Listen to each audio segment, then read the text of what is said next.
የድካማችሁን ፍሬ የልፋታችሁን ፍሬ የሩጫችሁን ፍሬ የምታጭዱበት የምታዩበት የአዝመራ ዓመት ነው ማለት። ገበሬው አንድ ወቅት አለ፣ ያርሳል፣ ያርማል፣ ይጎለጉላል፣ ይኮተኩታል፣ በጭቃ ውስጥ በአፈር ውስጥ በብዙ ሁኔታ ውስጥ በዝናብ ውስጥ ያሳልፋል። ከዛ የአዝመራ ጊዜ ሲመጣ ያ ድካሙ ያ ልፋቱ ልፋት ብቻ ሆኖ እንዳልቀረ፣ ያ ላቡ ብቻ ፈሶ እንዳልቀረ፣ ያ በእሾክ የተወጋበት በድንጋይ የደማበት በብርድ የተቆራመተበት ያ ጊዜ እንደዛ ሆኖ ብቻ የማይቀርበት የድካሙን ውጤት የሚያይበት ጊዜ ነው የአዝመራ ጊዜ ማለት ነው። እግዚአብሔር አምላክ የዘመናትና የወቅቶች አምላክ ነው። ታውቃላችሁ። በእርግጥ እግዚአብሔር አምላክ የፈለገውን ነገር በፈለገው ጊዜ ለማንም መስጠት ይችላል፣ የሚችልበት አምላክ ነው። ነገር ግን እግዚአብሔር ደግሞ በዘመናት ውስጥ ደግሞ አዝመራን ጊዜ መድቧል፣ ወስኗል። እግዚአብሔር አምላክ ለዘመኑ በጎነትን እንደሚያጎናጽፈው ይናገርና የእግዚአብሔር ሰረገላ በረከትን ተሞልቶ እንደሚፈስ የእግዚአብሔር ቃል ይነግረናል። ወዳጆቼ ገበሬ የአዝመራን ጊዜ በጣም የሚጠብቀው የመጨመር ጊዜ ስለሆነ፣ የመትረፍ ጊዜ ስለሆነ፣ ጉድለት በሙላት የሚተካበት ጊዜ ስለሆነ፣ እጥረት ውጥረት በመትረፍረፍ የሚተካበት ጊዜ ስለሆነ ገበሬው በጣም የአዝመራውን ጊዜ ይፈልገዋል፣ በጣም በጉጉት ይጠባበቃል። 2018 ለኔና ለናንተ ለወዳጆቻችሁ አሚን ብለው ለሚቀበሉ ሰዎች የመጨመርና የመትረፍ ዓመት ይሆንልናል። ከምቀኛ ከሸረኛ ከሟርተኛ ቀድሜ በእናንተ ህይወት ላይ ትንቢት ተናግሬያለሁ። ይሄ ዓመት በብዙ አቅጣጫ የምትጨምሩበት ዓመት ይሆናል። የምትጨምሩበት ዓመት ይሆናል። በኳሊቲም በኳንቲቲም ትጨምራላችሁ። በብዛትም በጥራትም የምትጨምሩበት ዓመት ይሆናል። የአዝመራ ዓመት ነው ማለት የመጨመር። ለምሳሌ አገልግሎት የሚጨምርበት፣ ፋይናንሳችሁ የሚጨምርበት፣ እስቲ በደንብ አሚን በሉ። ሰላማችሁ የሚጨምርበት፣ በረከታችሁ የሚጨምርበት፣ በሁሉ አቅጣጫ የእግዚአብሔር በረከት ወደ እናንተ ህይወት የሚመጣበት ዓመት ይሆናል። የአዝመራ ዓመት ነው ማለት አንድ ገበሬ አዝመራ ጊዜ ደርሶለታል ማለት እህሉን ሰብስቦ ወደ ጎተራ የሚጨምርበት፣ ከዛ ጨምሮ ደግሞ ይተርፋል። የተረፋል በኩንታል የሚደረግ፣ የተረፋል በማዳበሪያ የሚደረግ፣ የተረፋል ለጎረቤት የሚሰጥ፣ የተረፋል ለዘመድ የሚላክ፣ የተረፋል። እንደዚህ ባርካችኋለሁ። ይሄንን ዓመታችሁን 2018 ዓመተ ምህረት የመጨመር ዓመት ይሆንላችኋል። የአዝመራ ዓመት ይሆንላችኋል። ጌታ ተናግሮኛል። በሁሉም አቅጣጫ በሚታይ በማይታይ ኢየሱስ ጌታ ነው። በትልቅ በትንሽ ዛሬ እዚህ የተገኛችሁት እግረ መንገድ አይደለም፣ በሰማይ ቀጠሮ ነው እዚህ የተገኛችሁት። እስከ ዛሬ ድረስ ይወላችሁ ይጎድል የነበረ ነገር አሁን ግን በሚቀጥለው ዓመት በኢየሱስ ስም እየጨመረ ይሄዳል። የድካማችሁን ፍሬ የልፋታችሁን ፍሬ የሩጫችሁን ፍሬ የምታጭዱበት የምታዩበት የአዝመራ ዓመት ነው ማለት። ገበሬው አንድ ወቅት አለ፣ ያርሳል፣ ያርማል፣ ይጎለጉላል፣ ይኮተኩታል፣ በጭቃ ውስጥ በአፈር ውስጥ በብዙ ሁኔታ ውስጥ በዝናብ ውስጥ ያሳልፋል። ከዛ የአዝመራ ጊዜ ሲመጣ ያ ድካሙ ያ ልፋቱ ልፋት ብቻ ሆኖ እንዳልቀረ፣ ያ ላቡ ብቻ ፈሶ እንዳልቀረ፣ ያ በእሾክ የተወጋበት በድንጋይ የደማበት በብርድ የተቆራመተበት ያ ጊዜ እንደዛ ሆኖ ብቻ የማይቀርበት የድካሙን ውጤት የሚያይበት ጊዜ ነው የአዝመራ ጊዜ ማለት። ከእግዚአብሔር ቤት ባርካችኋለሁ። ለ2016 17 15 ስትደክሙ የነበራችሁ ስትለፉ የነበራችሁ የድካማችሁን ፍሬ የምታጭዱበት ዓመት ይሆናል። 100% ትላንት ከትላንት በፊት አይደለም የተናገረኝ ጌታ፣ አስቀድሞ ነው የተናገረኝ። 2018 አለኝ ልጄ 2017ን በርታ። 2017 የብርታት ነው፣ ባለፈው የትጋት ነው። ስተጎ የነበራችሁ ከዛ የበረታችሁ፣ አሁን ቀጥሎ የሚመጣው ዘመን ምን መሰላችሁ? የድካማችሁን ፍሬ የምትይዙበት ዓመት ይሆናል። በደንብ አርኩና አሜን ባሉ። ደሞዛችሁን የምትቀበሉበት ዓመት ይሆናል። እንደውም ጌታ የተናገረኝ እንደዚህ ነው። ለብዙ ሰዎች ሚሊኒየም ከገባ 17 ዓመት ነው። እግዚአብሔር ብሎኛል።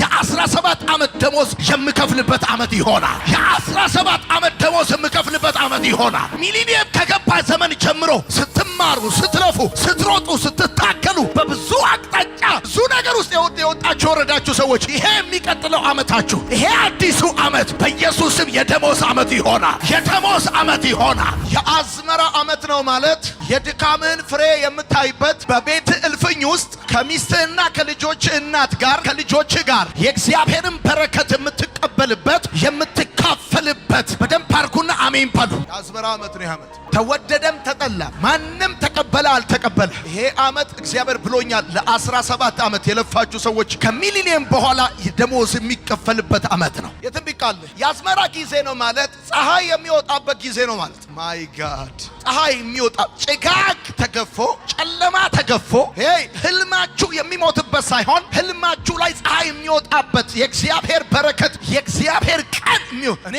በ2018 ዓመተ ምህረት ለብዙ ሰዎች ጌታ ብሎኛል። ቀን ይወጣላችኋል። እኔም እንደ ሰው እያላችሁ ስትጸልዩ የነበራችሁ መቼ ነው ቀን የሚወጣልኝ? መቼ ነው ዘመን የሚመጣልኝ? መቼ ነው የማርፈው? መቼ ነው ብርሃን በኔ ላይ የሚበራው የምትሉ ሰዎች የነበራችሁ ይሄ ዓመት የእናንተ ዓመት ነው። የሃርቨስት ሲዝን ነው ማለት የምትነቁበት ይሄ ዲፕረስድ የምትሆኑበት የሆነ ህይወት እናንተን የሚጫጫንበት የምትዝሉበት ምናምን ሳይሆን የምትነቁበት የምትሉበት ዓመት ነው። የአዝመራ ጊዜ ነው ማለት የደስታ ጊዜ ነው። ይሄ ስለተለመደ አይደለም የምነግራችሁ። እኔ ላለፈው 10 ዓመት ይሄ ዓመት የእንዲህ ዓመት ነው፣ ይሄ ዓመት የእንዲህ ዓመት ነው ብዬ አጠገብ ያሉ ሰዎች ያውቃሉ። ሆኖ አይቻል። የአዝመራ ጊዜ በአብዛኛው ለገበሬ የደስታ ጊዜ፣ የግብዣ ጊዜ፣ የድግስ ጊዜ ነው። መጽሐፉ የሚናገረው እስራኤል 3 ይደግሳል። ታውቃላችሁ? በጴንጤቆስጤ በዓል ይደግሳል። 3 ጊዜ ይደግሳል እስራኤል። 3ቱም ጊዜ የአዝመራ ጊዜ ነው። የድግስ ጊዜ ነው። ኢየሱስ ጌታ ነው። እኔ እናንተ ወደዳችሁም ጠላችሁም ተቀበላችሁም አልተቀበላችሁም እናንተ ቤት ድግስ ይሸተኛል። ይሄ ድግስ የለቅሶ ድንኳን ሲጠብቁ የምስጋና ድንኳን ደጃችሁ ላይ ይቆማል። በ2018 መተተኛ፣ ሟርተኛ፣ ምቀኛ ይስማ። እናንተ ደጅ ላይ የሀፍረት ድንኳን አይደለም፣ የለቅሶ አይደለም፣ የመሸነፍ አይደለም። በኢየሱስ ስም የምስጋና ድንኳን ይቆማል። ነገራችን ላይ እንኳን ይሄንን ለኛ የሚመጣውን ሬማ የሆነውን ቃል አይደለም አካል ሆኖ የመጣውን የእግዚአብሔርን ቃል ኢየሱስን ያልተቀበሉ ሰዎች ከከተማ አስወጥተውታል። ይሄን ቃል በራሳችን እና በቤተ ክርስቲያናችን በአገልግሎታችን ላይ ስንቀበል ወደ ቤታችን ስናስገባ የሆኑ ሰዎች ማኪያቶ ቤት ቁጭ ብለው ላይቀበሉ ይችላሉ። it doesn't matter። ይሄ የኛ ኬዝ ነው። ማንም ሰው ሰርቲፋይ ያደርግልንም። እውነቴን ነው የምነግራችሁ። ከዛሬ ስንት ዓመት በፊት እዚህ ናቸዋል እዚህ ከተማ መሬት እግዚአብሔር እንደሚሰጠን፣ እዚህ ከተማ እግዚአብሔር ትልልቅ ነገሮች እንደሚሰራልን፣ እንደ ሀገር እግዚአብሔር አምላክ እያል በየዓመቱ የተናገርናቸው ሆኖ አይተናል፣ ሰርቶ አይተናል። ዛሬ ነግራችኋለሁ። እውነቴን ነው የምነግራችሁ። በፍጹም የእግዚአብሔር ደስታ ወደ ቤታችሁ የሚገባበት ዓመት ነው። ያልፈለገ ሰው አለመቀበል መብቱ ነው። ለእኔና ለቤቴ ግን አብረውኝ ለሚያገለግሉ ሰዎች ግን 2018 የደሞዝ ዓመት ነው። የአዝመራ ዓመት ነው። የድካማችሁን ፍሬ የምትቀበሉበት ዓመት ነው። ማይቲ ከሆኑ ቴስቲሞኒዎች ጋር 2018 እንደ 2017 አያልፍም ብሎኛል ጌታ። የዛሬ ዓመት በዚህ ስፍራ በዚህ ጊዜ ዩኒክ ፕሮግራም ይዘጋጃል። ልዩ ፕሮግራም ይዘጋጃል። ፍሬያችሁን ይዛችሁ ትመጣላችሁ። በረከታችሁን ይዛችሁ ትመጣላችሁ። ልጆቻችሁን ይዛችሁ ትመጣላችሁ። ባርኮታችሁን ይዛችሁ ትመጣላችሁ። በነገራችን ላይ ለሚቴሉ የአዝመራን ጊዜ የሚጠብቀው ነጋዴ አይደለም፣ ገበሬ ነው። የአዝመራ ጊዜ ይመጣል ብሎ በጉጉት የሚጠብቀው ዘፋኝ አይደለም፣ ገበሬ። የደከመ የዘራው ነገር ያለው ያላበው ነገር ያለው ያገብቷል፣ ዋጋ የከፈለ ሰው ነው የአዝመራ ጊዜውን የሚጠብቀው። እኔ እዚህ ጋር ቆሜ የምናገረው ተንበርክከው ላለቀሱ፣ ሮጠው ለደከሙ፣ እጃቸው አፈር ለነካ ከእግዚአብሔር ዘንድ አንድ ምላሽ ለሚጠብቁ ሰዎች እናገራለሁ። የደሞዝ ዓመት ይሆናል። የአዝመራ ጊዜ ይሆናል። የአዝመራ ጊዜ ነው ማለት የትንቢትና የተስፋ ቃል የሚፈጸምበት ጊዜ ነው ማለት። 2018 ሌላ ትንቢት የምሰሙበት ዓመት አይደለም። ሌላ ተጨማሪ ይልሃል የሰራዊት ጌታ የሚባል ነገር የምሰሙበት ጊዜ ሳይሆን 2018 ከዚህ በፊት እግዚአብሔር የተናገራችሁ ተጠብቁት የነበረ የልባችሁ የተስፋ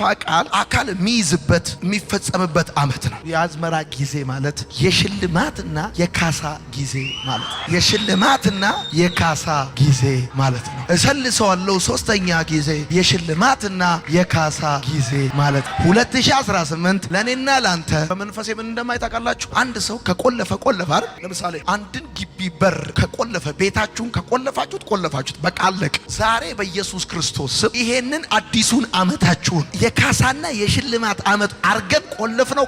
በጌታ በኢየሱስ ስም ሌላ ነገር ወደዚህ ዓመት አይከማም። እየተጠራችሁ ደሞዛችሁን የምትቀበሉበት ዓመት። እኔ ደስ እንዲላችሁ አይደለም፣ አፕሪሼት ለማድረግ ምናምን አይደለም፣ እናንተን ለማነቃቃት ሞቲቬት ለማድረግ አይደለም የምናገረው። ይሄንን የምናገረው አንደኛ ከእግዚአብሔር ስለሰማው ነው። ሁለተኛ የለፋ የደከመ በእግዚአብሔር ፊት ላቡን ያፈሰሰ እንባውን ያፈሰሰ አብሮት የሚያገለግል ሕዝብና መሪ ቤተክርስቲያን መሪ እንደመሆኔ እንደዛ ስለማቅ ይሄ ዓመት የካሳና የሽልማት የካሳና የሽልማት የካሳና የሽልማት የካሳና የሽልማት የካሳና የሽልማት ጌታ የአዝመራ ጊዜ አረግላችኋለሁ ሲለኝ ደስ ያለኝ የአዝመራ ጊዜ ነው ማለት የእግዚአብሔርን ታማኝነት የምታዩበት ዓመት ነው። እኔ እናንተም ብሆን እንደዚህ ያለ አሜን ምለው 2018 ዓመተ ምህረት የእግዚአብሔርን ታማኝነት የእግዚአብሔርን ደግነት እግዚአብሔር እንደማይጥል እንደ ሰው እንዳልሆነ የምታዩበት የእግዚአብሔርን ታማኝነት የእግዚአብሔርን ደግነት የእግዚአብሔርን በጎነት የእግዚአብሔርን አባትነት የእግዚአብሔርን ጠባቂነት የእግዚአብሔርን ከለላነት የእግዚአብሔርን ጋሻነት 2018 ዓመተ ምህረት እበሉ የእግዚአብሔርን ታማኝነት የምታዩበት የእግዚአብሔርን ታማኝነት የምታዩበት ማንንም አይደለም፣ የራሳችሁን ዕውቀት ችሎታ ምናምን አይደለም፣ የሰዎችን አይደለም፣ የእግዚአብሔርን ታማኝነት የምታዩበት ዓመት የአዝመራ ጊዜ ነው ማለት የመቀበል ብቻ ሳይሆን የመስጠት ዓመት ነው። የመቀበል ጊዜ ብቻ ሳይሆን የምትሰጡበት ዓመት ነው። የመከራ ዓመት ነው ማለት ወደፊት እንጂ ወደኋላ የለም ማለት። የአዝመራ ዓመት ነው ማለት ወደፊት እንጂ ወደኋላ የለም ማለት። የአዝመራ ዓመት ነው ማለት እስካሁን ስትቀበሉ የኖራችሁ ሰዎች እኔ ባርካችኋል። 2018 በተአምር የምትቀበሉበት ዓመት ሳይሆን የምትሰጡበት ዓመት ይሆናል። የመስጠት ዓመት ለእስራኤላዊ የአዝመራ ጊዜ ነው ማለት ዳርዳሩን ይተዋል። በቃ አውቆ ነው የሚተወው። አውቆ የአዝመራ ዓመት ነው ማለት የምትቀበሉበት ዓመት ብቻ ሳይሆን ልባርካችሁ በታሪካቸው ይሰጡኛል ብለው አስበው የማያውቁ ሰዎች ዘንድሮ ከእናንተ እጅ ይቀበላሉ። ልትቀበሏቸው እንጂ ልትሰጧቸው እንደማትቀርቧቸው የሚያስቡ ሰዎች በታሪክ ለመጀመሪያ ጊዜ ላልተጠበቁ እጆች እግዚአብሔር በእናንተ በኩል በኢየሱስም ይሰጣቸዋል። የአዝመራ ዓመት ማለት የምትሰጥበት አውቀህ የምትተውበት ወደፊት እንጂ ወደኋላ ማትመለስበት አሜን ይባላል ይሆናል። 3 አይነት አዝመራ ዘንድሮ ቤታችሁ ይገባል። ሰው ዘርቶ ያጭዳል፣ ለፍቶ ያገኛል፣ ጠዋው አንኳኩቶ ይከፈትለታል። ሰው ሰርቶ ደሞዝ ይከፈለዋል። እኔ 100% አምናለሁ በዚህ። ሌላ ደግሞ ማምነዋል። ሌላ ደግሞ አለ መጽሐፍ እንደሚናገረው ኢያሱ ከመታቸው የበረዶ ድንጋይ የመታቸው በለጡ ተብሎ እንደተጻፈ አንተ ካንኳኳው ሳታንኳኳ የሚከፈተውን በር ደግሞ አምናለሁ። እኔ አንኳክቶ በማስከፈትም አምናለሁ። ሰማይ ደግሞ በሚከፍታቸውን በሮች አምናለሁ። እየሰማኝ ያለ ሰው ካለ ስለዚህ እግዚአብሔር ምን አለ? በሀብት የተሞሉ ቤቶች ያልሰራቸው ከተሞች እያሉ ተናገር። በአጭር አማርኛ በዚህ ቦታ የምትመለከቱ ነገር ምንድነው? እግዚአብሔር ለእስራኤል ሰዎች የሚናገረው የተስፋ ቃል ምንድነው? እኔ በረከትን እሰጣችኋለሁ። 2018 ዓመተ ምህረት የበረከት አዝመራ ቤታችሁ ይገባል። ዘርጉ እጆቻችሁን። ማንንም እንዳፈሩ፣ እንዳትሳቀቁ፣ እንዳትደነግጡ። ይኸው ለኑሯችሁ የሚያስፈልጓችሁ ቤዚክ ኒድሶች፣ መሰረታዊ ፍላጎቶች ለእናንተ ለልጆቻችሁ፣ ለቤተሰባችሁ የሚያስፈልጉ አዳዲስ ኒው ብራንድ አዳዲስ የሆነ የእግዚአብሔር በረከት ወደ ቤታችሁ ይገባል። ይሄ ዓመት የምትገዙበት እንጂ የምትሸጡበት ዓመት አይሆንም። በማቴሪያል በምግብ በሚያስፈልጋችሁ ነገር አንዱ የዚህ ዓመት ወሳኝ አካላት የመንፈስ ፍሬዎች ናቸው። ይሄ ዓመት ለቤተ ክርስቲያናችን የፍቅር አዝመራ፣ የትዕግስት አዝመራ፣ የሰላም፣ የቸርነት፣ የበጎነት፣ የእምነት ራስን የመግዛት አዝመራ ለ3 ይከፈላል። ለክርስቲያን አንዱ ማቴሪያሊስቲክ የሆነው አዝመራ ነው። ይሄ በረከት ነው። የበረከት አዝመራ አለ። በረከት የሚያስፈልጋችሁ ቤዚክ ኒድስ ነው። ሁለተኛው የመንፈስ አዝመራ ነው። በ2018 የመሰከራችሁለት ሰው ይድንላችሁ። ከእናንተ አፍ ቃል ወንጌል የሰማ ሰው በጌታ በኢየሱስም በእናንተ ምክንያት ሺዎች፣ መቶዎች፣ 10ዎች፣ 30፣ 40፣ 50 በዚህ ዓመት ወደ እግዚአብሔር መንግስት የሚጨመርበት ዓመት ይሆናል። ከእናንተ ቤት እስካሁን ወንጌል ሰምቶ ያልዳነ የሚድንበት ዓመት ይሆናል። በቤተሰቦቻችሁ መካከል እናይነከና እናይደፈር የተባሉ ሰዎች በዚህ ዓመት ወደ እግዚአብሔር መንግስት ገቢ ይሆናሉ። የአዝመራ ጠላቶች አንደኛ ይሄ ዓመት እግዚአብሔር የአዝመራ ዓመት ያደርግልናል፣ ደግሞ አድርጎልናል። እነዚህ ጠላቶቻችሁን ተዋጓቸው። አንደኛ ስንፍና ነው። ለተጉ ሰዎች፣ ለሰሩ ሰዎች አዝመራ ከስንፍና ጋር አብሮ አይሄድም። የመጀመሪያው የአዝመራ ጠላት ስንፍና ነው። የመጀመሪያው ሄሎ እዚህ ቤት ያላችሁ በማርሲል የምትሰሙ ሰዎች የአዝመራ ዓመት ነው ማለት ይሄ የምትነቁበት የንቃት የስራ ኮንሽስ የምትሆኑበት በጣም አክቲቭ የምትሆኑበት እሺ ስንፍናን የምትዋጉበት ዓመት ነው። 2017 የብርታት ነበር። ከዛ በፊት የትጋት ነበር። የነዚህን ዓመታቶች ደሞዝ የምንቀበልበት ነው። በደንብ የምንሰራበት በደንብ የምንተጋበት ጊዜ ነው። ሁለተኛው የአዝመራ ጠላት ሁለተኛው ተስፋ መቁረጥ ነው። አንዳንድ ሰዎች ደርሰው ጫፍ ሊደርሱ ሲሉ ተስፋ ይቆርጣል። ጫፍ ደርሰዋል። አሁን 2017ን ተስፋ ሳትቆርጡ አሁን 2018 ሲገባ ተስፋ እንዳትቆርጡ። ይሄ ዓመት ከወሩ በሆነኛው ቀን፣ ከቀኑ በሆነኛው ሰዓት፣ ከሌሊቱ በሆነኛው ሌሊት ደሞዛችሁን የምትቀበሉበት የአዝመራ ጊዜ ስለሆነ በፍጹም ሰይጣን ተስፋ ሊያስቆርጣችሁ ዶንት ፎርጌት። ይሄንን የእግዚአብሔር መንፈስ ነው የሚናገረኝ። ሰይጣን በልዩ ሁኔታ በ2018 ተስፋ ሊያስቆርጣችሁ የሚሞክር ብዙ ሰዎች አላችሁ። ተስፋ ሊያስቆርጣችሁ በትዳራችሁ፣ በስራችሁ፣ በህይወታችሁ፣ በብዙ ጉዳያችሁ። እግዚአብሔር እንደዚህ ይላችኋል፣ ይሄ ዓመት ደሞዝሽን የምከፍልበትና ይሄ ዓመት የላብህን ዋጋ፣ ይሄ ዓመት የሰው እጅ የሌለበትን የሰማይ መስኮት የምከፍትበት ዓመት ስለሆነ ምንም ነገር ሀብን ቢያደርግ ተስፋ እንዳትቆርጥ በፍጹም የእግዚአብሔር መንፈስ ተናግሮኛል። ልትዋጋው የሚገባ የአዝመራ ጠላት ተስፋ መቁረጥ። ይሄ ደሞዝ ዓመት ስለሆነ የአዝመራ ዓመት ስለሆነ ሰይጣን ተስፋ ሊያስቆርጣችሁ ይሞክራል። በፍጹም የአዝመራ ጠላት ሁለተኛው ተስፋ መቁረጥ። ሰው መፍራት ወጥመድ ነው እንደሚል የእግዚአብሔር ቃል። በፍጹም ሶስተኛው የአዝመራ ጠላት ሰውን መፍራት ነው። ሰው ምን ያደርጋል? ጥግ ይዞ ሀሳብ ይሰጣል እንጂ ሰው ምን ያመጣል? ኮሜንት ይጽፋል እንጂ እንዳፈራ። ኮሜንትም ኮሚቴም እንዳፈራ። አዝመራ ወቅት ላይ የሚያነጫንጭ መንፈስ የተመታ ይሆን። ፍቅር በጣም ላቭ ብላችሁ ጻፉ በእንግሊዝኛ ፊት ለፊቱ ላይ ላቭ ብላችሁ፣ እንደውም ልብ ቅርጽ አድርጋችሁ። ፍቅር ቤዚክ ነገር ነው ለአዝመራ። ፍቅር ይኸውልህ ነገር ያለ ከዋይፍ ጋር ፍቅር በፍቅር ነው መሆን ያለብህ። ነገር ያለ ከፋሚሊ ጋር ምናምን ከጎረቤት የአዝመራ ጊዜ ነው። ይኸው ይሄ የአዝመራ ጊዜ ሰው የሚያነጫንጭ መንፈስ አዝመራን እንዳታጣጥም ሆኖ ገብቷል። ይኸው እያገኘ ወደ ቤት እየገባ ያለውን በረከት እንዳታቀቡ ስለሚፈልግ ነው ሰይጣን። የአዝመራ ጠላት ሰይጣን ነው።